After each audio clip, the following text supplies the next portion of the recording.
This was a surprise to him. He's gonna be our special guest today. We have Mr. Wesley Dixon. One thing we like to do here at Abundant Fields is learn from other people. Welcome to Abundant Fields Podcast, where faith, family, and the land comes together. This is the real journey of building a meaningful life through homesteading, stewardship, hard work, and faith, one field at a time. Whether you are just getting started or rebuilding your life around what matters the most, you're in the right place. Let's get into it. I have with me this morning Wesley Dixon. He's been row cropping, and I'm gonna let him tell you about that and how many years he's been row cropping. And I was glad he came back so he can look at the lay of the land and see what we have going on. And I'm gonna see what he can tell us about what he noticed. Glad to be here. Jim did kind of throw it on me, but it's all good. I've been row cropping since 2007. Before that, I was just helping. It was a family run business, and I kind of started doing it on my own 2007.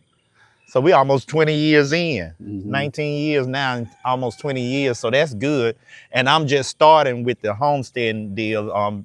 Been at it for a year, a little bit over a year now. So that's one good thing. So I like learning from people that's been doing it longer than me. So I don't know how much help I can be, but right, we just gonna look around and let him tell us some of the things that he noticed. So when we are standing in the garden now, and I'm gonna let him look around. He's looking at my tomatoes, and I hate the way they look, and he's telling me they look good. We done had a lot of crazy weather, a lot of rain. We started out in a drought, then we had a lot of rain, the rain to beat down the corn.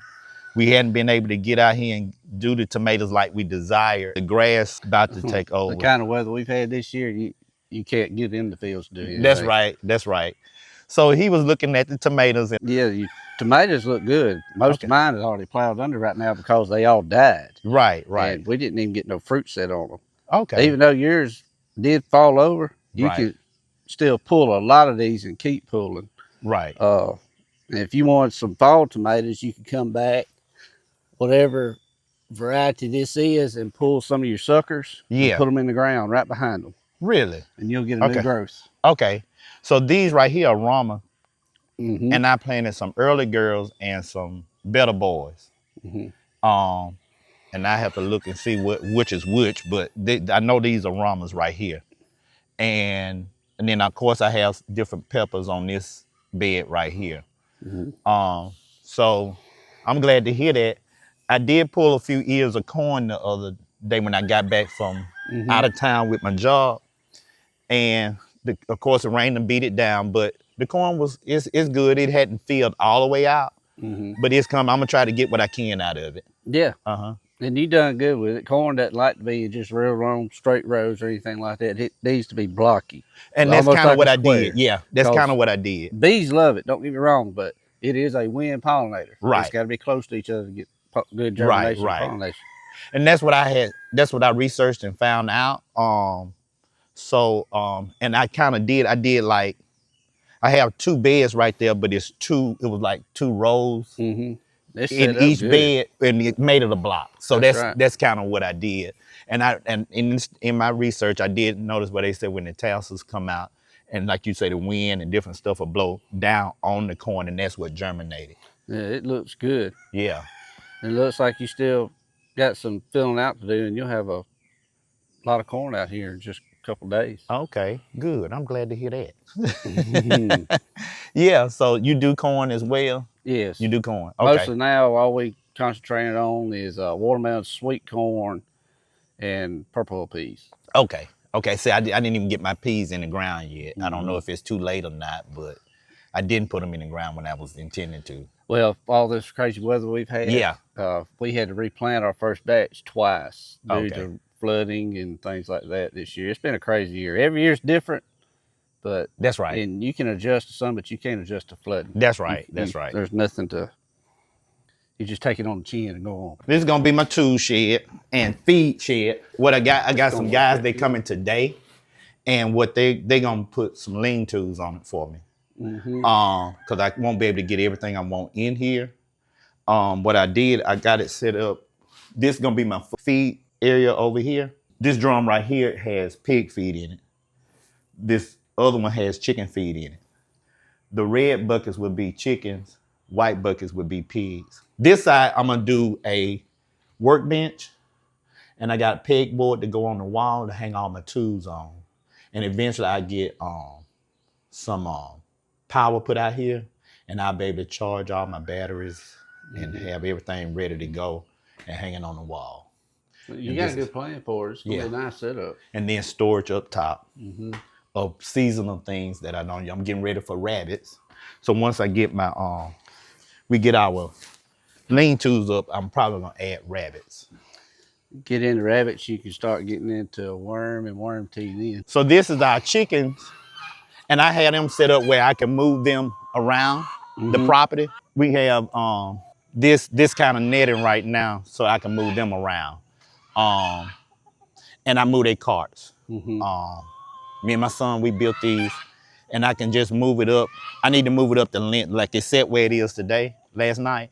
So I move it up the length, because they do most of their pooping when they sleeping. So they just poop on that part of the ground to you keep it moved around. Keep it moved around, so that put nutrients back in the soil. They amending the soil for me. That's right. So, but this is their area right now. Like I said, I got about 45 chickens and 2 geese. I'm gonna say this again on camera. One of my co-workers gave me 8 free chickens, and I tell him every day he gave me, out of 8 chickens, he gave me 10 roosters. But in all actuality, it's only it's 6 roosters and 2 hens. So of course the roosters will become meat birds early on, because I didn't really want to breed this flock of chickens. And I had 2 geese. And I didn't know I had a goose until she started laying eggs. I just thought both of them were ganders. But the one in the front is the gander, and the one behind is a goose. So we incubated 5 eggs, and we did end up with 2 goslings, and I'll show you those in a minute. But they go in at night. I don't have automatic doors on yet. I do have the automatic nesting boxes. So they open up in the mornings and close at night, so that they won't go in and sleep in it and make a mess in there. Yeah, that's definitely real nice. Yeah. You don't have to be out here to do it every morning. That's right. That's what it helps out.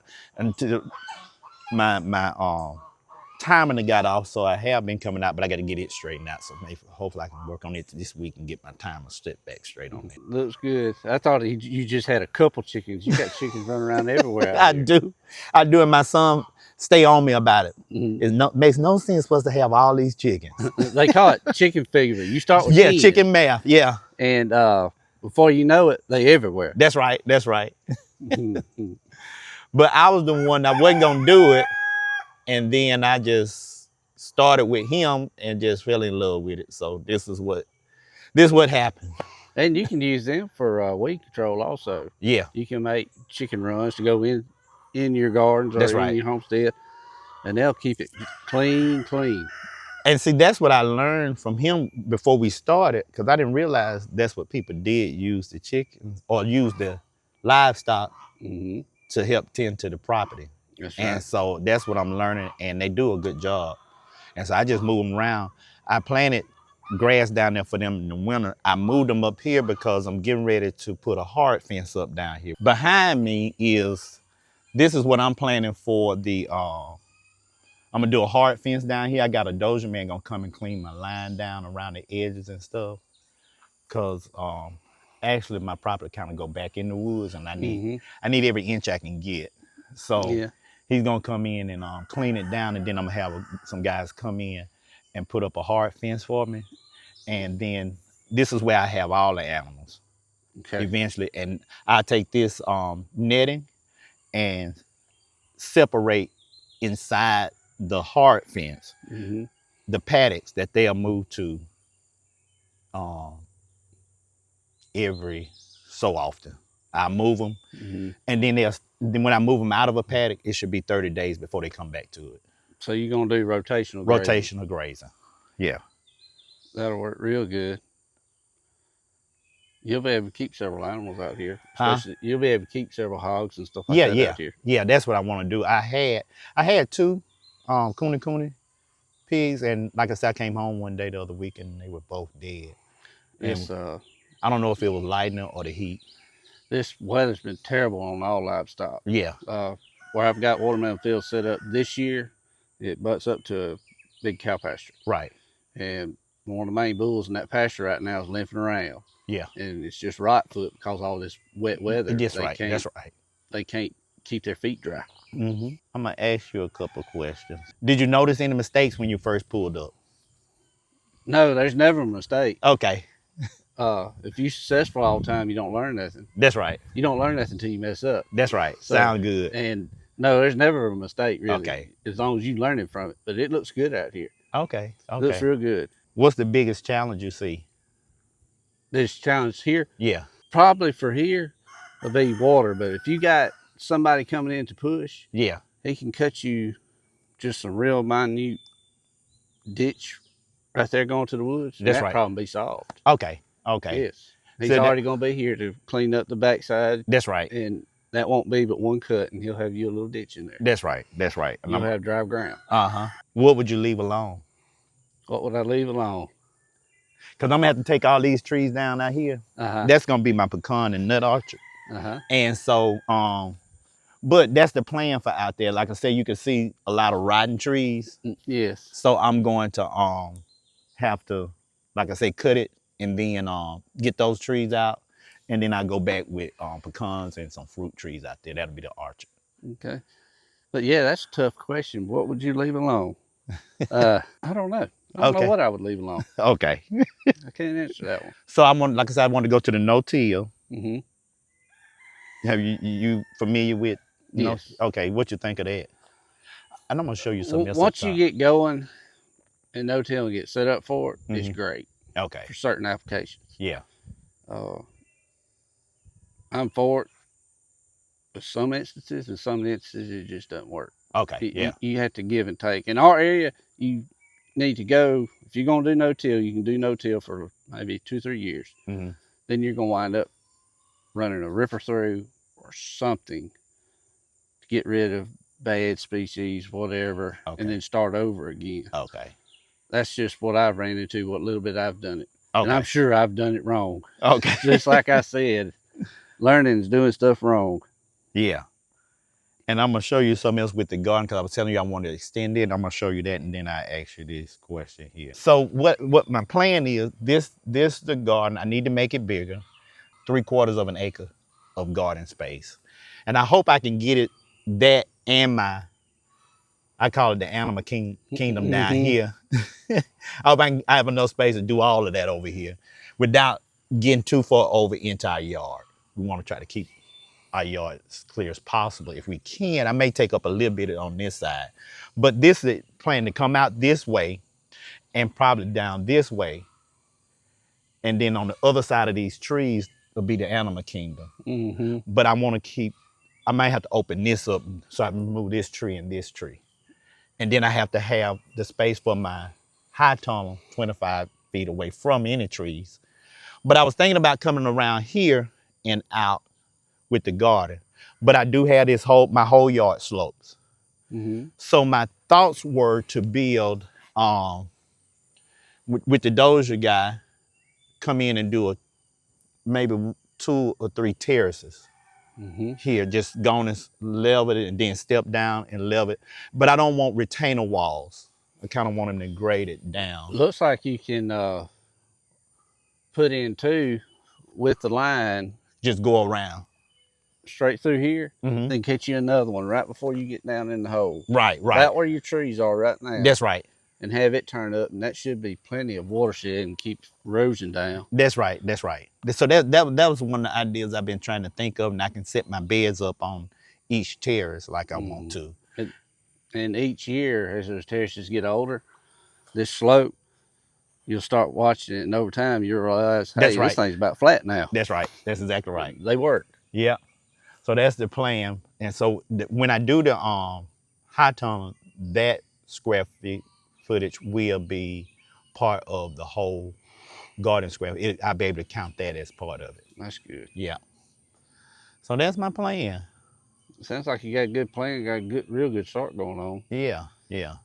And It don't happen overnight though. no, no, It's a lot it of does work. not. It's daily. Yeah. Baby steps daily. That's right. Every now and then you have some big accomplishments come through. For instance, when your dozer comes in, That's right. he knocks a whole bunch of stuff out at one time. Yeah. That'll give you a little bit more gas. That's right. It looks good. I'm getting something done. And yeah. You'll be able to hook up with it. Because a lot of days it look like ain't nothing happening here. It's nothing accomplished. Yeah. Sometimes Look like it's going crazy and look wild out here, but we working at it a little bit at a time, taking bite-sized chunks. Yeah, do it daily, and even the days you did nothing but a failure, it's still a success because you learned something. That's right. Yeah. So I really do appreciate Mr. Wesley Dixon stopping by this morning, and also agreeing to be a part of this week's episode of Abundant Fields podcast, where faith, family, and the land comes together. And we want to say to him, we appreciate you. Good being with you. Yeah. And I'm gonna back up, but I'm gonna edit and put it in right. Just tell us overall what you think about the process we showed you today. I think this is a great start. Yeah. You pretty much building homesteads like they used to be built. Right. Way back. And getting that restarted, getting your ground ready. This is neat. I really like this. Yeah. And it's not just one or two things.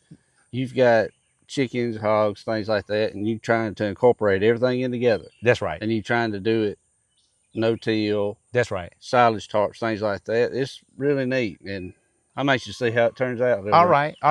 In just a year or two. That's It'll right. be completely different. That's exactly right. Yeah. We'll be glad to have you back. Now. Yeah, thank you so much. Yeah, we'll be glad for you to come back and check us out. Oh, we will.